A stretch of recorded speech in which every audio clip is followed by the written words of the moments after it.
Welcome to Network Marketing Pro. My name is Eric Worre, and today I want to tackle a topic that is a little bit controversial in the network marketing profession.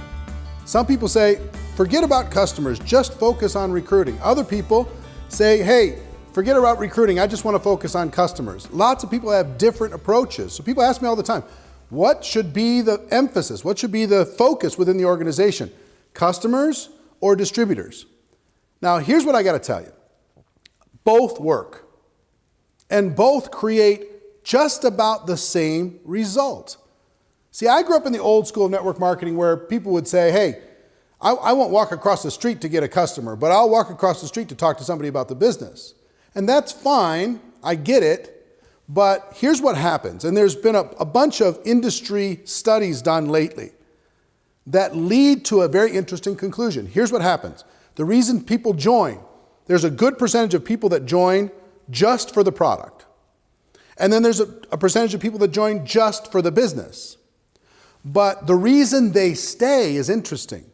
The people who join for the product, like 70% of them change their opinion about the business as they use the product and they get around the environment and they start to realize that, hey, maybe I could do something here. Maybe they dip their toe in the water, they share it with some friends, and they get that first commission check, they get excited.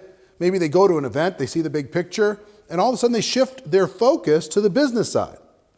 And then there's others who come in for the business, and for whatever reason, don't start off to have massive success, or maybe they had a friend or family member give them a little bit of rejection or something, and they shift to become more of a product user.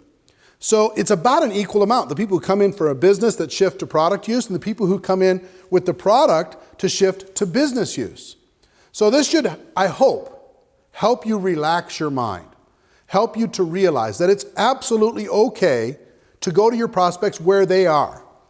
If they don't have an entrepreneurial mindset yet, they haven't even opened up their mind to being an entrepreneur, start with the product. Create raving fans, create customers that are super excited about that, because if they get results from that product, are they likely to share it with other people? The answer is absolutely yes.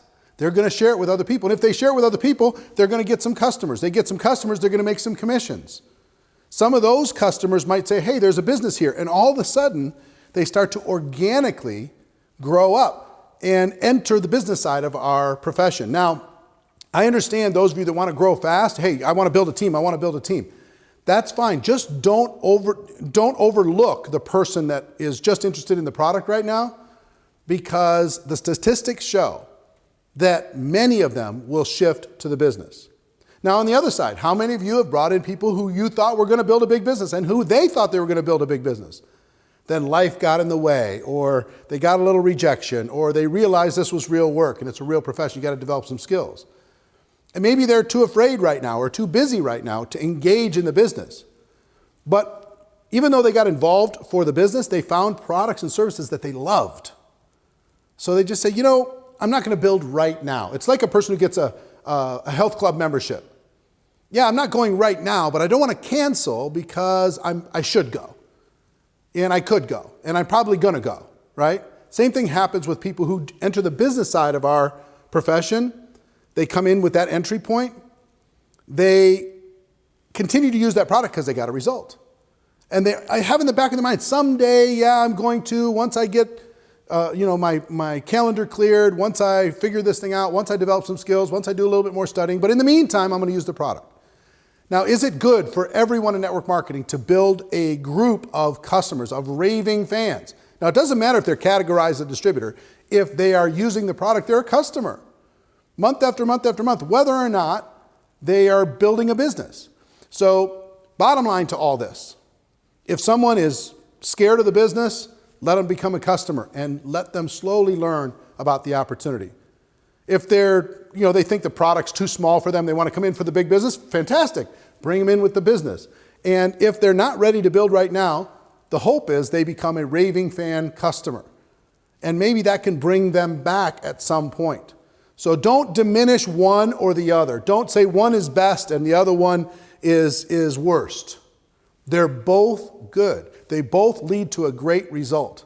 The bottom line to all this is talk to people, share your product, share your opportunity, and let them join where their mind allows them to see a picture. Let them join where their imagination can see themselves being successful, whether it's with product or with opportunity. So I hope that helps. I know it's been a controversial subject for many, many years in network marketing. The statistics show both paths lead to success. That's our show for this week. Hope you got value from it. And ladies and gentlemen, my wish for all of you is that you decide to become a network marketing professional, that you decide to go pro, because it is a stone cold fact that we do have a better way. Now let's go tell the world. Everybody have an amazing day. Have an amazing week. And I'll see you next time. Take care, everybody.